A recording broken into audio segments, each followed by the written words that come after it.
moves and helping people and being a voice of the people and an advocate and things of that nature.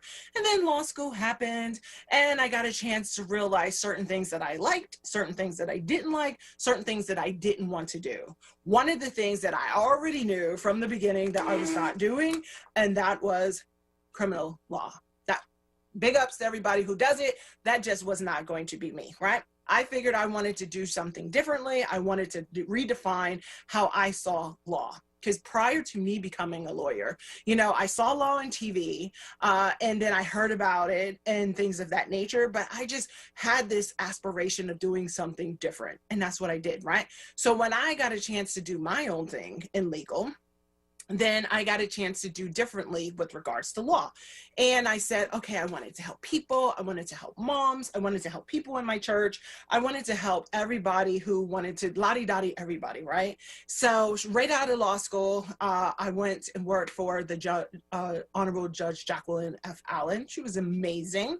I was like, you know what? I want to do this, right? You ever see something and you're like, I want to do this. They can do this. I'm going to do it, right? So I was like, I totally can do this. I totally can do this law, civil law. And so after a year, I was like, you know, I'm ready to go to court. I went to a law firm. They threw me out immediately. They was just like, okay, Tone, you want to be a lawyer? You don't know anything, but this is your field of law. This is your expertise. This is something you want to do. So if you're trying to do this, then we're just going to let you do it. And that's what pretty much what happened for me, right? So they pretty much let me do the darn thing and with regards to law. And that's what I did for a while. And I did law at for an insurance defense company. Hated it. Okay. So at the insurance defense company, what I learned was a few things with regards to when you're buying insurance, a few things with regards to litigation, a few things with regards to even in the midst of litigation, there's always some level of settlement. But I was like, yeah, this is not what I wanted to do. So I left, right? I was just like, I'm not doing civil defense work. That's for somebody else. More power to you. So I started my own law firm, right? And I was just like, okay, I saw what the law firm was doing and I know that I can do just as well because I have the brilliance, I have the skills to pay the bills and everything else, right? So I started with regards to my own law firm. I literally left a job. I know some of y'all did it, so don't even hate on it, sister. I left the job and I was just like, I'm gonna start my own firm. And I did. Now I went from like $75,000 like 20 years ago to nothing. I had an office, I had dreams, I had hopes.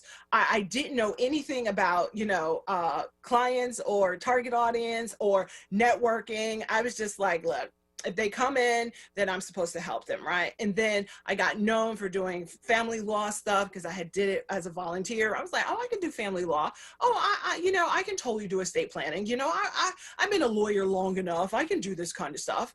And so, yeah, it didn't work that long. I got a chance to work with some amazing attorneys who allowed me to do something amazing, which was, they were like, look, family comes in, we're going to help you. We're going to give you the family law stuff. You know, some litigators who are now judges, they were like, look, small claims come in, we're going to help you out. So it was a collective brotherhood and sisterhood of lawyers that really helped a sister out. But I was like, but this isn't quite it. If you're an entrepreneur, you know that it's not about what people say, it's not about what people do or anything else like that, right? But there was a one area that I was like, I need more assistance. So I went back to another law firm, right? And they were like, what do you like to do? So I stayed with family and I really got into estate planning. They were just like, look, there's some judges out there, they need estate planning. There's some clientele out there, they need estate planning. There's some executives out there, they need some estate planning. And in the midst of estate planning, you know, there's probate, right? There's always questions. But what I noticed was that my people that look like me, African-American, you know, they were like, well, we don't need estate planning. We don't have an estate. But they were leaving money on the table. They were not taking advantage of their, you know, their insurance policies at work. You know, people didn't know about the homes that they had because no one really sat down and did like a full estate plan, or they didn't identify like, oh, this is the insurance company. These are the people who are entitled to the insurance. This is, you know, where you can find my policies. This is where you can find my property. property. Oh, by the way, I maybe have some mineral interest in another state because a lot of African Americans moved up or their family members moved up from down south. No conversation whatsoever. So when rich people came in with their estate plans, or they needed to do probate services, they're like, here's our will. This is the executor, what do we need to do? How can you help us to close out the estate? When my African Americans came in, it was a situation, right? And I was just like, hold up, why is it a situation? So I said, well, maybe they're not educated. Maybe we're not educated, because I get that a lot. They're like, Tone, they didn't teach us. And I was like, they didn't teach us a lot of stuff, but yet we still learned. They didn't teach us about business, but yet we still learned. They didn't teach us about investing or being our own banker, but yet we still learned. But for whatever reason, when it came to estate planning and probate, that was a conversation no one wanted to talk about. So I got more into like the financial side, maybe the mindset, maybe the mindset's there. Maybe they didn't understand what insurance did. So I started taking insurance classes. It became like a licensed insurance agent. I went with a company that allowed me to buy term and invest the rest. Hello, somebody, and I was just like, well, what's going on? So me, with a good heart, I was just like knocking on people's doors, and I was just like, okay, this is what we need to do. We need to educate our people. We need to let them know about basic estate planning 101, how this works, how it works for us, how we can create a legacy of wealth as opposed to a legacy of liability. Who's hearing me? Who's hearing me? Are you putting down? The whole time I'm learning along the way, because that's just what we do. We just learn along the way with regards to how things are done, right? So I said, oh, I know where I'll go. I'm a church girl. So do you know where I went? Okay. I'm gonna just tell, I'm not going to identify the churches, so we had conversations, estate planning 101 at the basic, because some of my friends are like, Tone, you always want us to go out there and do a lot of stuff and amazing things, and you're not really helping us with regards to at the basic level, right? So I was just like, oh my God, what am I supposed to be doing at this basic level so that people can understand me, like me, load me, trust me, understand exactly what I'm doing at the basic level? Really wasn't really working out all at that basic level. So it really didn't help me out, right? Because I didn't know what I didn't know what I didn't know. I'm gonna just do a mic check, mic check, mic check. Hopefully you can hear me. And if you hear me and you say, Tone, I know, tell me what you didn't know, at the basic level, and how you was trying to help your people level up, right? Because I really wanted us to level up in our business aspect of it and all of that stuff, right? So it was at the basic level. So I was like, okay, at the basic level, you at least need a will, okay? And then at the basic level, you at least need a healthcare directive. Ask me why at the basic level, you at least need a will, right? Because if you don't have a will at the basic level, then it's going to be a problem when you get to the another level, which is when someone passes away. Now, I'm sure I'm not the only person who knows what happens when someone passes away and there's no will at the basic level. Do you want to know what happens at the basic level when there's no will? When there's no will? Do you know what happens? I'm gonna just give you a hint, because right now it's going on right now with regards to DMX's estate. Because he didn't have a will. I have clients. They're like, oh, Tone, I need to get a will. I need to do this. I need to do that at the basic level, but they don't, right? Sometimes, they learned the hard way. Their families learned the hard way. And sometimes, we get it together and we work it out. See, at the basic level, if nothing else, at the basic level, you need to know what you need to know. And at the basic level, what you need to know is that people will always anticipate something. We always expect something at the basic level, right? So if someone passes away, most people are expecting their mom, their dad, they're expecting someone to give them inheritance, right?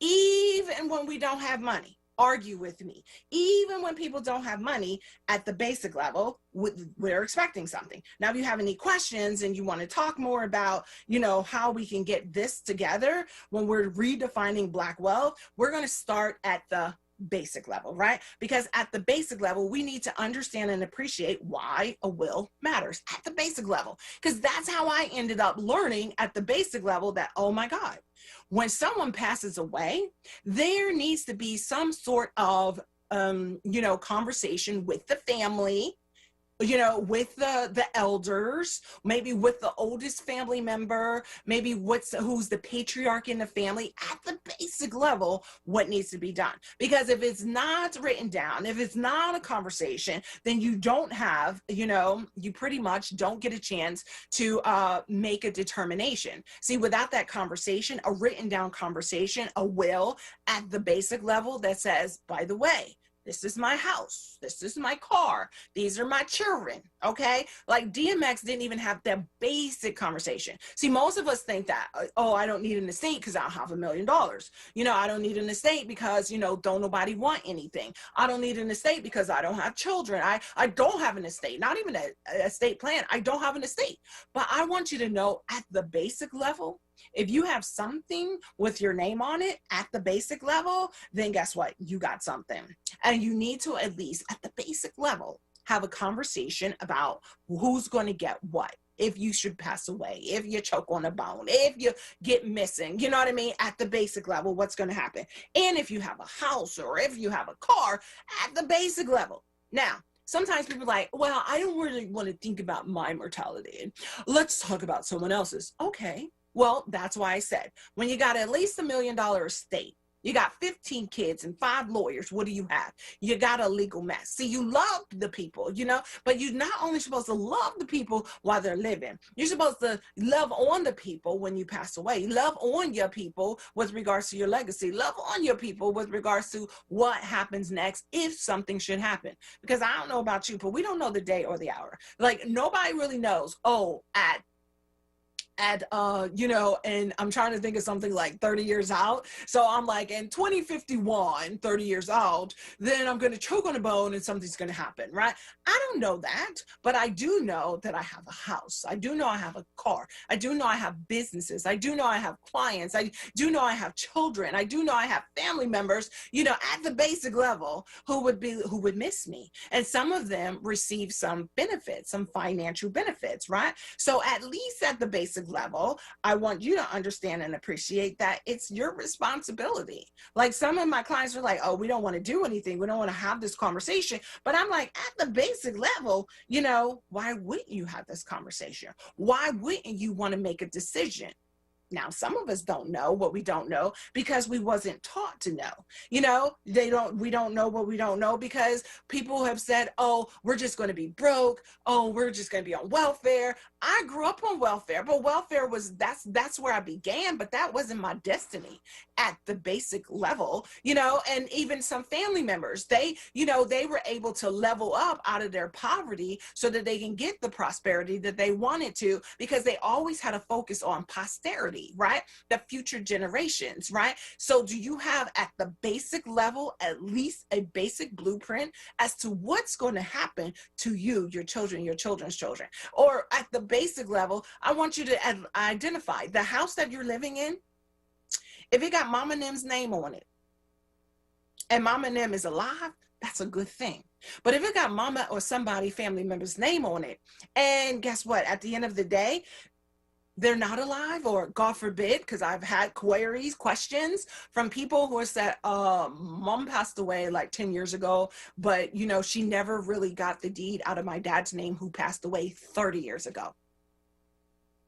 Do you hear me? Do you hear me? Do you hear me? So at the basic level, that's not a good thing, because Mom passed away and the family member passed away. And there could be a whole bunch of family members out there who at the basic level are like, well, I'm entitled to it. They see that entitlement. See, when you have something written down, a conversation written down, we call that a will, right? But more importantly, we got to be proactive. See why I talk about redefining Black wealth? Because it's not just enough to start a business, not just enough to figure it out. It's not just enough to try to figure things out on your own, at the basic level. It's not just enough to start making money, because I see people on social media, I don't know, I'm not investigating them, so I don't know if those numbers are correct when they 6-figure this, 7-figure that, making $1 million or whatever. But at the basic level, they don't have paper. They don't have a conversation called the will as to what's going to happen.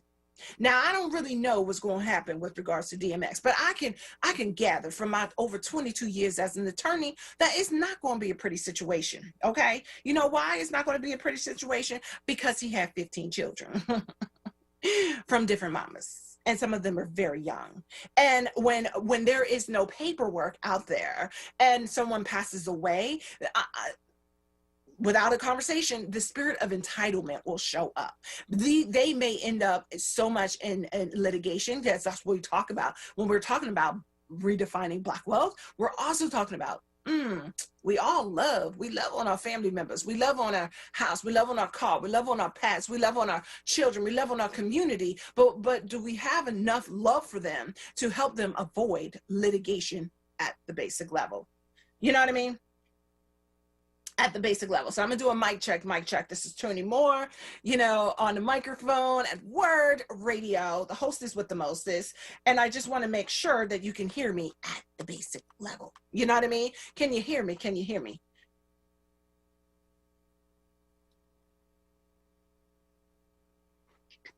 At the basic level. So, and I always talk about at the basic level because on social media, most of the time we're like, oh my God, I either it's one of two things. Either you ain't got enough money, you don't have a will, nobody left you anything, so you're not going to leave anybody else something, and you're not even really care about this kind of stuff, or you just hustling for your success. You have no proactive plan whatsoever. You know what I mean? You're going catch as catch can, or you want to do all of the things.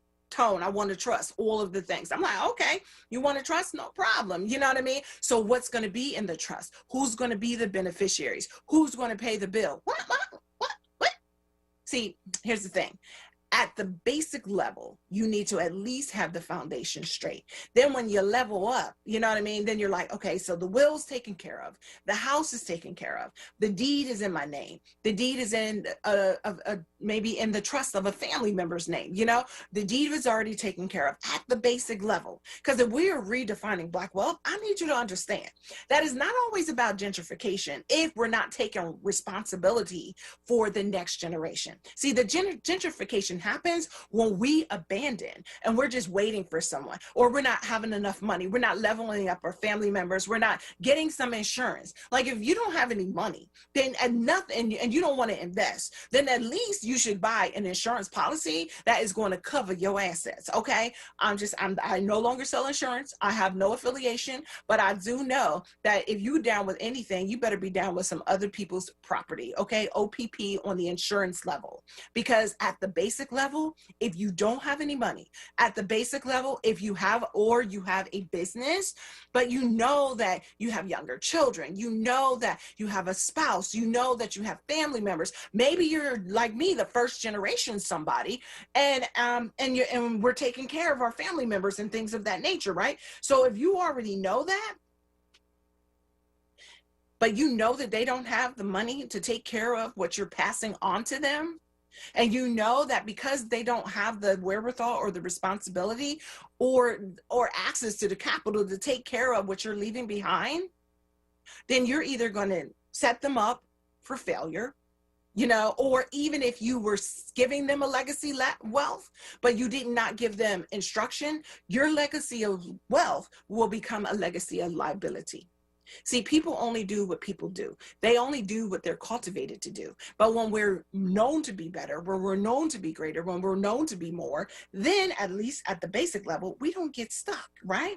So I'm just going to do a mic check, mic check. Can you hear me? If you have any questions, you can definitely come over and give me a call, so that we can see if there's any questions. I'm also going to see whether or not there's any questions on with regards to us and how we're going to do things, so that you can see what needs to be done, how you need to just become a better version of yourself to redefine Black wealth, because this is what it's all about, right? We're going to do it collectively. If we're creating businesses, if we are doing all of the things, we're going to school, we're getting good jobs, we're connecting with the right people, we're going over to other people's organizations, we're speaking, we're writing books or whatever, then we still got to stack that paper, right? At least you got to stack the paper for something. And I know people don't want to talk about retirement, but here's the thing.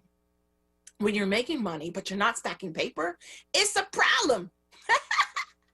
I'm just saying it's a problem. See, when you're making money and you're not stacking paper, it's definitely a problem. Why is it a problem? It's a problem because the money just goes out of your hands. Without a plan, the money just goes out of your hands. Without a plan, you're not planning on building wealth. So if you don't have a plan to build wealth, and at the basic level, that's a financial plan. At the basic level, you're like, this is my plan to build wealth, and my business is going to be the tool that I use to up level, right? So it's going to be the tool that you use to stack the paper, to get the coins, to make the money. So at the end of the day, what does it look like for you with regards to it? See, most of us, we don't know about that. We don't know what we don't know. And unfortunately, most of us, such as myself, we inherited a legacy of liability. And we weren't taught what we needed to know, at least at the basic level, with regards to creating a financial plan, with regards to being liquid, with regards to keeping some money on the table, but with regards to using money as a tool, right, that we can invest in. See, when you make the money and you stack the paper, then you can level up and you can use the money to invest in. Isn't that something that you want to do with regards to it, using the money that you have to invest in so that you can be awesome and amazing and get a chance to make more money for yourself and your children's children? Now, if you want to argue with me, don't, because I'm a lawyer and I get my kicks off of arguing, right? But when you want to argue with me, answer this question, okay? Because I'm gonna just bring in the Bible. If in Deuteronomy, God reminds us that He has given us the power to create wealth. What's it for? To stay broke? You know what I mean? Create wealth, like $1.3 trillion that collectively the African American community is spending, and we're consumers more than creators of wealth, then that's a problem. That's a problem. So when we're talking about redefining Black wealth, for me, the best way I did it was not to think that I was going to get a prince to help me live happily ever after, or get an inheritance, because unfortunately my mom was on welfare almost all of my life. All I can remember was that she was on welfare, and I didn't really know who my father was.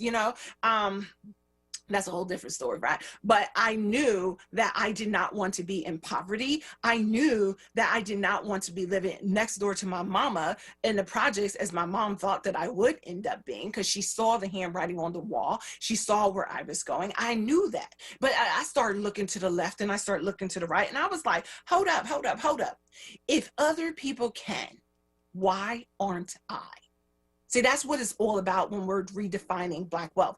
If other people can, why aren't I? If other people are, why aren't I? If other people are changing the trajectory of their destiny, why aren't I? If other people are building a business that are bankrolling and becoming bankable and getting government contracts, why aren't I? Now, here's the thing. Now, some of this, I'm not even lying. I'm an African-American woman. I'm almost 50 years old, okay? So I've been around the block a couple of times. So I already know it's not going to be easy. I already know it's going to be some obstacles. I already know people are going to try to backdoor and take our contracts. I already know that someone may make you a partner, and then they won't even let you, have that 51% owner, or they may give you the 51% owner because now they want to pimp your diversification code so that they can get a bigger contract, and they may give you pennies on the dollar. I get that. But is that going to be the excuse that you use to excuse yourself from redefining wealth on your terms, right? See, I already know because you show up broke, okay? You show up broke at an Ivy League school. I already know that there is a big, huge classism. I already know that people do get some privileged coins, okay? They have those set asides because they are legacy. I already know that. But I also know that guess what? Favor ain't fair, or favor can be fair. I already know that when you show up and you're like, hey, even if you didn't give me a seat at the table, I'm gonna bring a folding chair, or I'm gonna serve something that nobody else can serve, or I'm gonna be irreplaceable, or I'm gonna use my brilliance to create something so that at the end of the day, I will be so amazing that I created something that the only way that you're gonna get what I got is if you hired me, because it's been done before. So don't tell me or don't give me an excuse with regards to it. And sometimes we get so fixated on what the man is doing or ain't doing, what the sheriff's office is doing, who they hire or who they didn't hire, as opposed to saying, well, what is they selling? Or what can I get from it? Or maybe collectively, what can we do as a joint effort? Collectively, as a community, can we come across something? Because I had a friend, right? And I to this day, I still talk about it because he was like, yo, Tone, I want to restart like the Black Wall Street. I was like, great. He's got a huge community of over 1,000 people, right? And these people are making money, 6-figure this, 6-figure that. Some people are not 6-figure, but they're making money.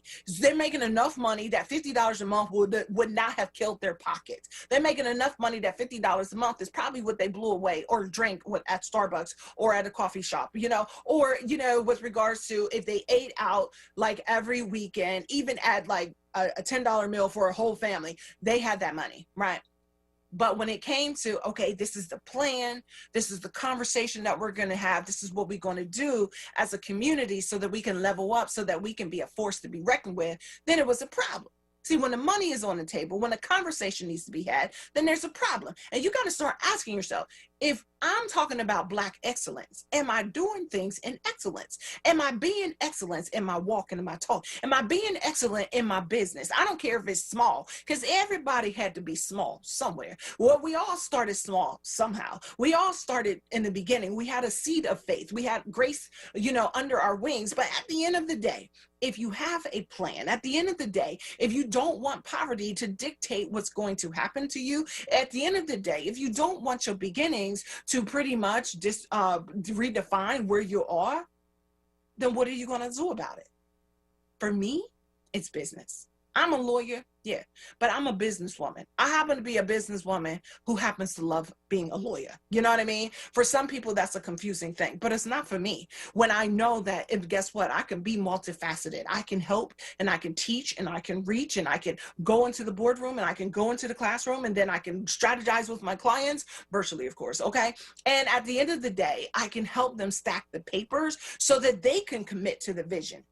See, most of us aren't committed to the vision, right? So I can talk about estate planning all day long. I can talk about 501c3 all day long. I could talk about how we're going to get our businesses certified so that we can, with regards to it, knowing that there's some rules, knowing that there's some boundaries, knowing that some people don't even want you at the table. But when you get committed, okay, when you get committed to doing better and more, you get committed to being the better version of yourself, when you get committed to just doing things that are differently, when you get committed to redefining wealth, as a Black person, you're redefining wealth. See, wealth shouldn't be like $50,000. Wealth shouldn't be being all right, unless you got some mental incapacities, or maybe, physical incapacities, or maybe, just maybe, you all right with just getting a certain supplement of money by the government, by the man who already disrespecting your generation. You all right with being his side piece. You all right with being the pawn of the law. If that's all right with you, we ain't really having a conversation, because you're going to argue with me. And I already learned a long time ago that when you argue with someone, and if they're already set in their ways and they don't have a growth mentality, they're already going to be right. But when you start thinking, she might be right.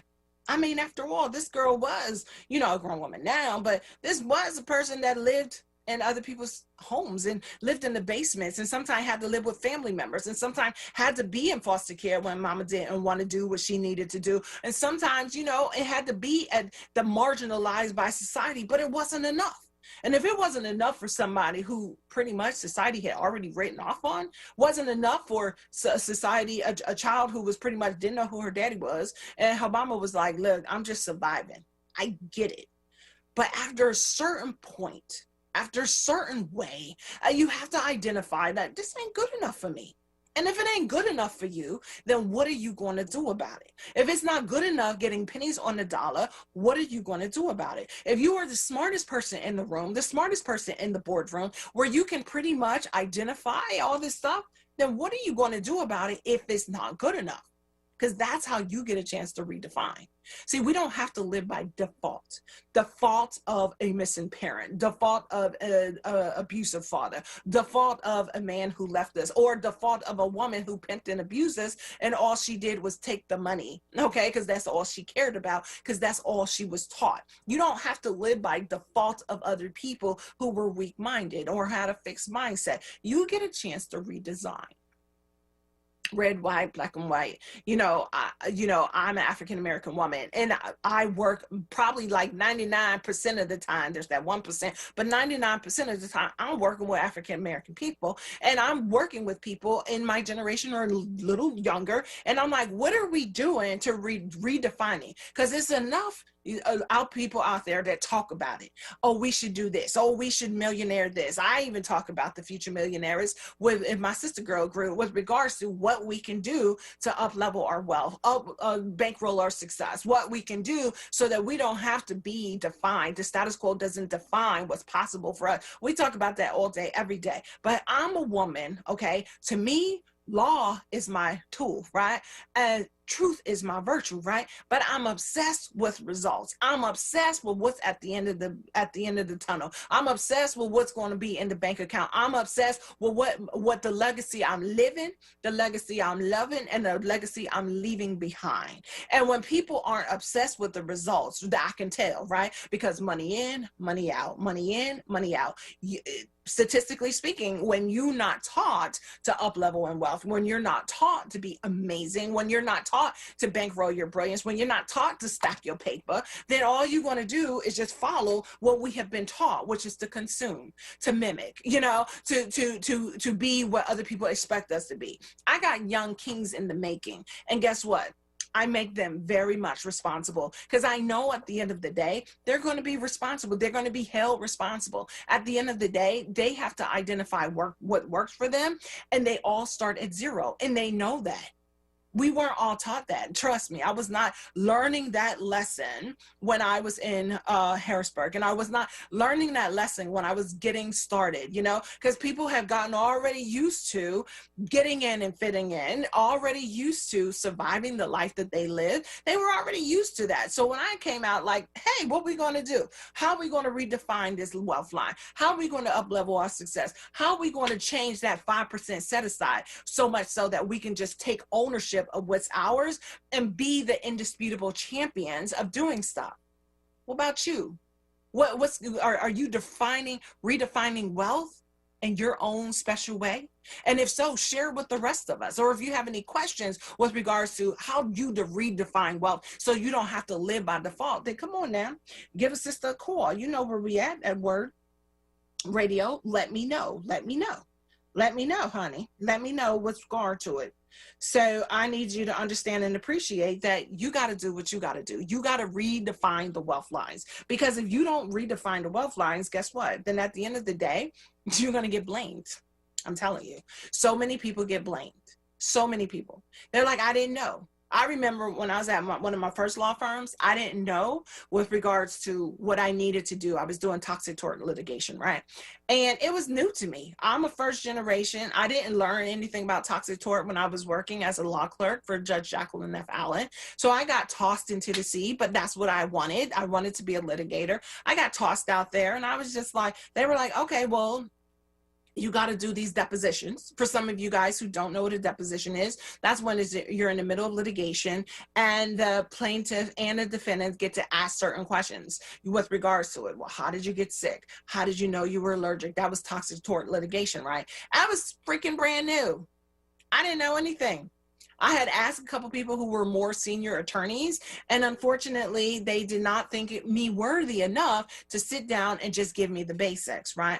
When I went to complain, unfortunately, they were like, hey, this is the profession you want. So that's how the majority sometimes do. They like, oh, you wanted to level up? You want to compete with us? Then you figure it out. Meanwhile, one day I did notice that one of my coworkers was teaching this very same person who I had asked to just give me some information, a summary or something about what am I looking for in these toxic tort litigation? Why is it that people are having these allergic reactions, right? She didn't have no time. Even when I complained, no time, nobody cared or whatever. So, but I heard her one day. It was a newer associate, and she came in. She was not an African-American girl. The other senior attorney was not an African-American woman. She sat down with her for 3 hours. But the thing about it is the door was open. So I got a chance to glean the information that I needed. Was it wrong? Absolutely. Is life fair? Absolutely not. But did I get the information that I needed so that I can be prepared for the next toxic litigation deposition and the next and the next? Was I prepared then to have a better conversation, to ask and answer so that I can figure out how to help the people who I was called to represent? Absolutely. And you as well. See, people aren't always going to hold our hand and tell us what we need so that we can up-level our success. Tell us what we need so that we can have a better estate plan. Tell us what we need with regards to taking care of our children and our children's children. But success leaves clues, right? Success leaves clues. And I want you at the basic level to understand that you do need a financial plan, because without a plan, then you plan to fail. See, your brain needs a target, period. So I want you to imagine, what do I want to live? It's not even about living at this point. It's about living. Do I want to be filthy rich? Do I want to be broke? Do I want to just be on the marginal lines, or do something else? Is there something else that I want to do? Is there something else that is going to be better for me, right? So you got to ask yourself, basically, what does that look like, right? What does that something else look like for me? And once you get that opportunity with regards to that something else, then at the end of the day, then you got to set it aside. Because if you don't set it aside, if you don't write the vision, if you don't commit to the vision, if you don't dedicate to the vision, if you don't invest in the vision, then you're going to be broke like the rest of them. Because I got plenty of family members who continually pass on a legacy of liability, because unfortunately, it just seems like it became a fabric of our soul, a fabric of what we do. That's just what we do, honey. We just pass down debt after debt after debt. But I tell people we making more money now. I'm telling people we starting more businesses now. I'm telling people we're no longer hustling now. I'm telling people we're no longer the foster kids of success now. What does that look like for us when we are going to be the trailblazers so that we can redefine Black wealth? Or is it not a priority? It's okay for you to just put money in and money out. Spend money, look good on paper. You know what I mean? Look good with regards to the peacock syndrome. Yeah, I'm gonna go there, because even in the African-American community, when we were enslaved by the masters, you know, they will allow us to look pretty on a Sunday. That was our peacock, you know. They will laugh at us because, you know, we wanted to look pretty. We wanted to dress up. We wanted to look like the misters and the masters and stuff like that. We had no money like them, but we was okay with looking pretty like them. And hundreds of years later, we doing the same thing. But it's so interesting that we okay with looking like them on the ornamental side, but on the fundamental side with regards to building a net worth, on the fundamental side, because we know how to go to the store and we know how to look good and we know how to charge our credit cards and we know how to pull out equity so that we can live a life and get the materials. But what about with regards to the net worth? See, what I'm learning more and more as a woman who happens to be a lawyer and a business owner, you know, is that it's that spirituality where we got to break that spirituality of poverty, okay, that has been shaping us and cultivating us to be a lesser version of who we're meant to be. So it's not always about on the outside what looks good. It's also about what's on the inside. It's not always about what the house you live in, but it's also about the equity that you build for yourself. It's not always about looking good for the gram, but it's also about getting those grants and sticking the grants into into like an insurance policy that you can become your own banker, or you can turn around or take that money and invest so that you can maybe be a limited partner, or invest so that you can get the accoutrements of success in your business with regards to having the assets, and with regards to having the legal proofing of your business, with regards to having a trademark, with regards to making sure that your copyright is registered, all of those accoutrements on the inside. See, the things that people don't see. I don't want you to have that peacock syndrome with regards to looking good on paper, but not really being of value inside, okay? Because you already going to get judged. And it's not necessarily about the judgment of what people think. Because, you know, you can swipe a credit card and you can pull out all of the assets and the accoutrements on the outside. But if you want to level up, if you want to start investing, if you want to start partnering, if you want to start getting a mentor, even if you wanted to go into the Goldman Sachs program, they want to know what your business looks like. Even I was talking to a client friend of mine, and she wants to up level. She wants to certify, get her business certified, right? I said, I'm gonna let you know right now, at the end of the day, we know you make the money, but is your business viable on paper? Is it viable? Are you paying taxes, you know, or are you out of alignment with regards to it, right? Are you or do you have the money set aside that if you had to, you know, walk away from your business or invest in like a $20,000, you know, or have to wait for a $50,000 check for a whole year, or is your business going to be bankrupt? Because that's really when we're redefining wealth, we're repositioning ourselves. Come on, somebody. If you hear me, let me know that you hear me. If you hear me, please let me know that you hear me, because at the end of the day, that's what I need to see.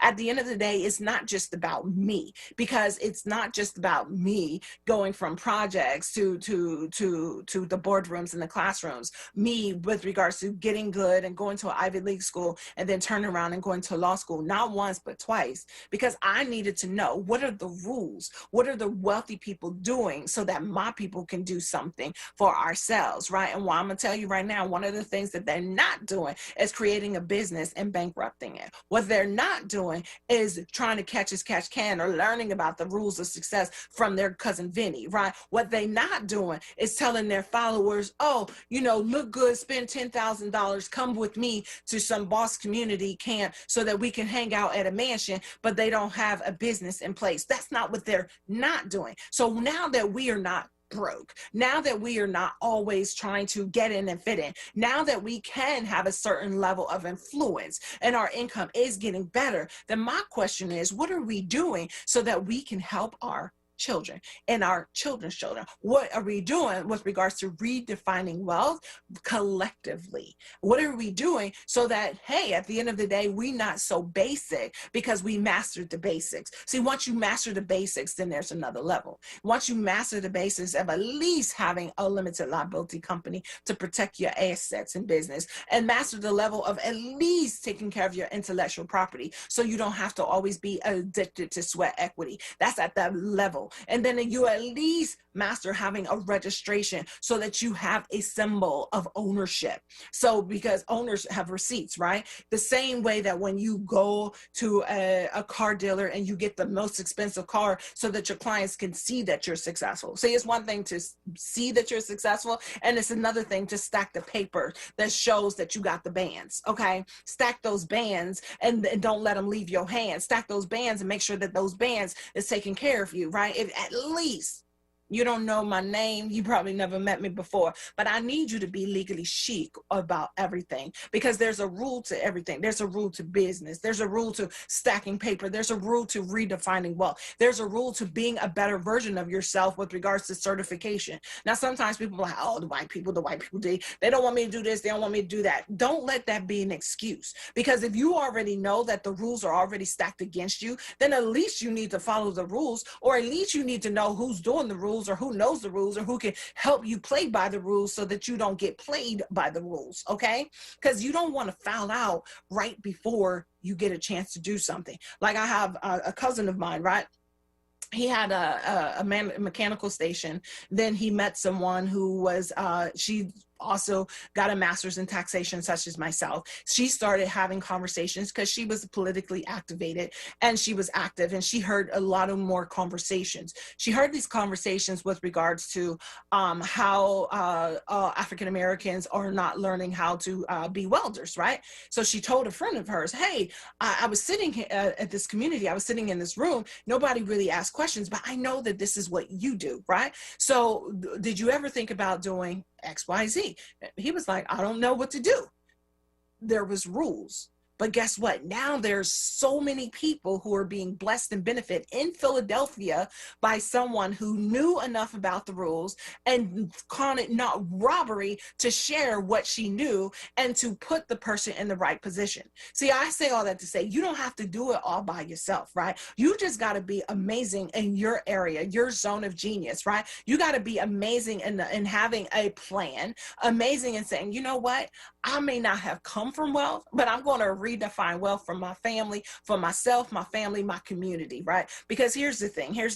When we are, I was about to say something, but you know, we're on the radio, but when you are dirt poor, okay, no one really cares about you. When you always got your hand out, but you can't give somebody a hand up, then guess what? You are no longer somebody who people want to connect with. But when you know that who you are, you know how you can make a connection for other people, you know that your brilliance matters, you know that you're making, a difference for yourself in business, then at the end of the day, you become you can niche yourself so well that people come to you.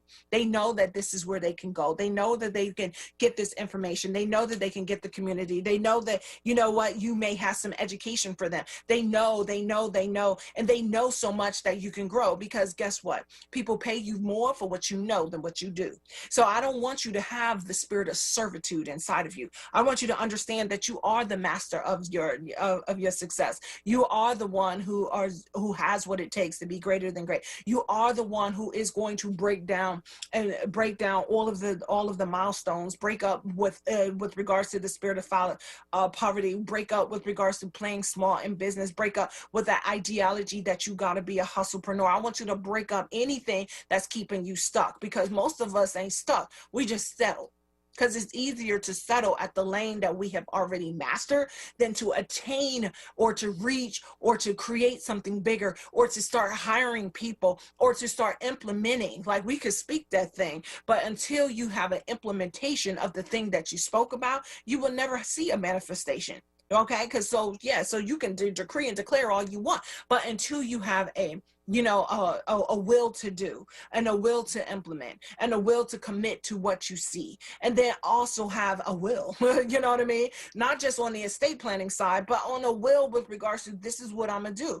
This is how I'm gonna stack my paper. A will with regards to, I'm gonna have a retirement plan. A will in your spirit that I'm not gonna be broke. I'm not gonna pass down a legacy of debt or liability. I'm going to pass down a legacy of wealth. I'm going to choose this day. See, right now, I want you to choose you this day. Who you going to be? You want to be broke, busted, and disgusted, or you going to allow yourself to be a better version of yourself? You're going to be broke, busted, and disgusted, or you going to allow yourself to build a legacy of wealth? You're going to be broke, busted, or disgusted, or you're going to allow yourself to start stacking paper for you, not just for the house you want to buy, not just for the clothes, not just so that you can be a part of the peacock ministry so you can floss and everybody can see what you can afford or maybe not afford. It doesn't matter. It's not just about that. But when you get to the point where to me, wealth is when you get a chance to have a decision of what you're not going to do and what you want to do. Okay. So when you're redefining those decision-making decisions,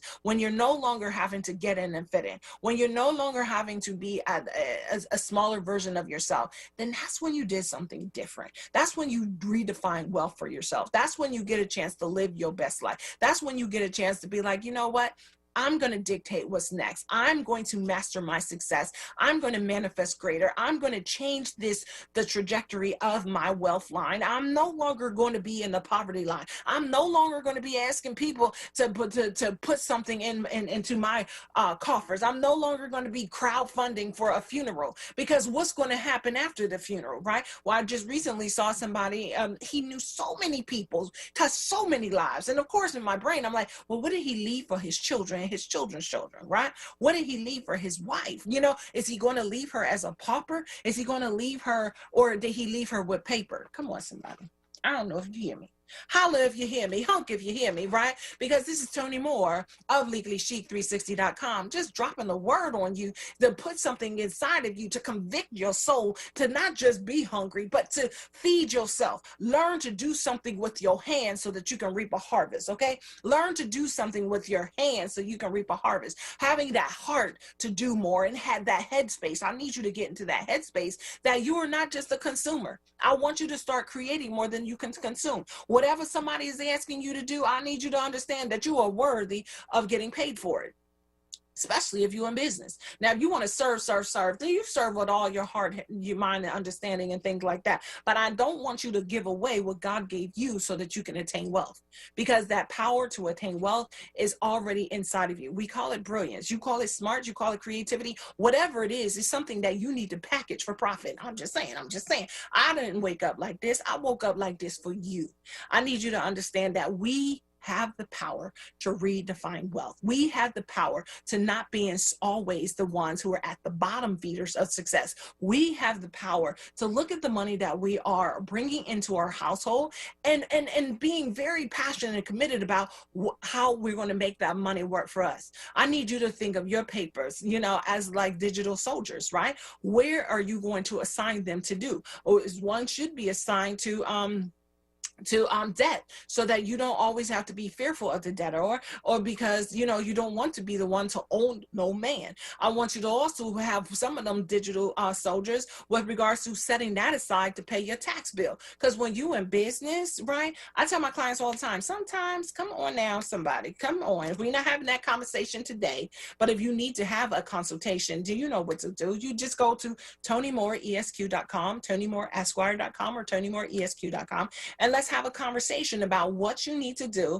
to turn your paper into digital soldiers, right? Because some of those digital soldiers is going to be for you, right? It's supposed to serve you, to please you. And some of those digital soldiers is going to be for your future self, with regards to maybe you want to go back to school. Maybe you have your children and your children's children that you need to take care of. Maybe them digital soldiers, some of them should be for your retirement plan, because you hear it on again, off again, you know, you already know it's not a priority for rich people to have Social Security. So if you already know it's not a priority, or you already know family friends who are making less than $2,000, even $1,000, what can you do for that?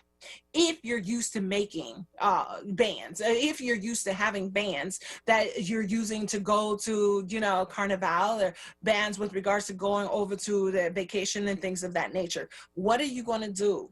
What are you going to do when that money is no longer coming to you? That's what we do. That's how you redefine wealth.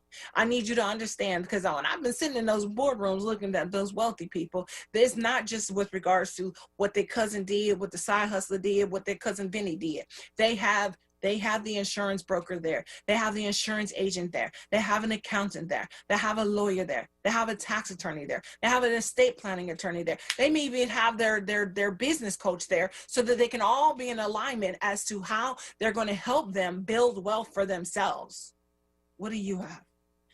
I want you, even if you never had it, don't beat yourself up, because we wasn't taught to do it. But now that I'm on the airways, I'm going to convict you. I'm not going to restrict you, but I hope and pray that I get a chance to convict you to see yourself as a more valuable person who can bankroll your brilliance, who is worthy of wealth, who is worthy of passing down a legacy of wealth as opposed to a legacy of poverty, and who's worthy of not just always needing to crowdsource or go fund me, or to go to anywhere else for people to to pay for what they're asking for. No, if they're going to pay for it, then guess what? You should have that money somewhere in your storehouse, somewhere in your bank account, somewhere where you can peel it off into from maybe your mutual fund, or peel it off with regards to your money market account, somewhere like that, because we're no longer going to be the paupers of society. We're no longer just going to be fixating on what the man won't do or what we can't do. I want you to start creating more for you as to what you can do. Okay, you get the permission. You give yourself permission to be a better version of yourself. You give yourself permission to make more money. You give yourself permission to be a bankable asset. You give yourself permission to boss up in life and in business. And you give yourself permission to be the type of African American person who is going to live, love, and to create wealth for yourself. Live, love. Even if we ain't come from wealth, we still have the power to attain wealth. We still have the power to be good stewards of the money that comes to us, and here's the thing, even if you ain't going to be a gazillionaire or a millionaire, you still have the power to live a richer life. Okay, literally. You have the power, whether that is to put yourself on a budget, whether that is to create a financial plan, or maybe some kind of way you can just create a side hustle for success. If you have any questions with regards to how you're going to redefine wealth for yourself, find me. Okay, on social media, I'm at Tony Moore ESQ. Easy breezy done. Tony Moore ESQ, or you can go to TonyMooreESQ.com and we can have a conversation on how you can redefine wealth for yourself. This is Tony Moore. You are listening to Tony Moore on WURD Radio. You can hear me on every first Sundays at 1 p.m. Until then, I want you to give yourself permission to plan. Give yourself permission to boss up. Give yourself permission to be purposeful for the posterity of yourself, your family, and your community. Because if not you, who? If not now, when? Nothing is guaranteed. The only thing is guaranteed is what you will allow yourself to do and what decisions you will make so that you can live a greater destiny. So this is Tony Moore of LegallyChic360.com, and we will talk real soon. Bye for now.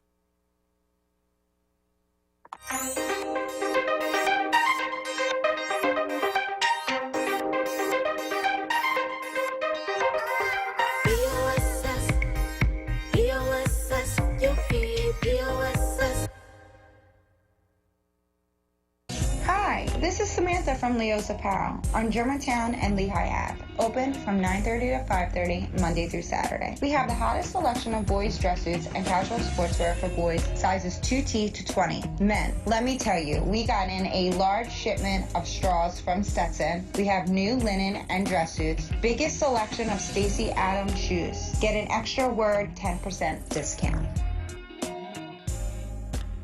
Family Therapy Vignette Moments with Dr. Lucille Ijoy. Writing notes to your mother. It's Mother's Month. If you decided to write your mom a note during this pandemic time, what would you write? Well, I might tell her how glad I am that she's in charge of making sure that the bills are paid. I would say she has great wisdom. She makes the best apple pie and lemon cake. She never complains when my kids make a lot of noise. Woo! I'm so happy about that. She still watches over me like a mother hen. I know she slips my son $1 or $2. What notes would you write your mom? She would keep these forever. What notes would you write your mom? This is WURD Radio. 96.1 FM. And 900 AM W.